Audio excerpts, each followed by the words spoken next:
बरतानिया में पहलगाम ड्रामे को पाकिस्तान के सर थोपने की भारतीय मुजाहरे वाली साजिश खुद इंतहा पसंद हिंदुओं के गले पड़ गई।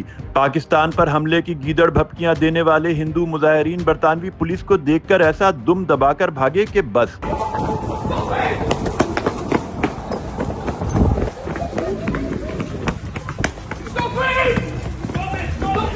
Stop him! Stand by, vai! You're under arrest. Where vai? Place the outright public order. Where vai? Vai! Where vai?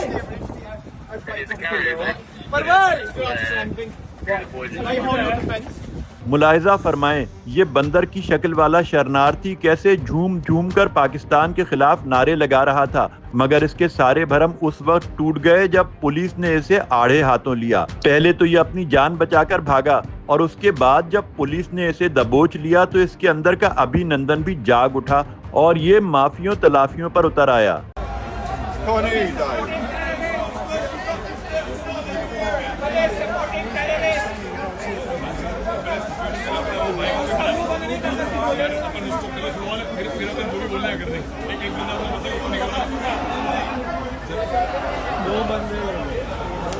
London में भारतीय मुजाहिरीन की ये शर्मनाक वीडियोस देखकर बॉलीवुड को एक और फिल्म बनानी चाहिए जिसका नाम हो भाग भूतनी के अंधेरी आई।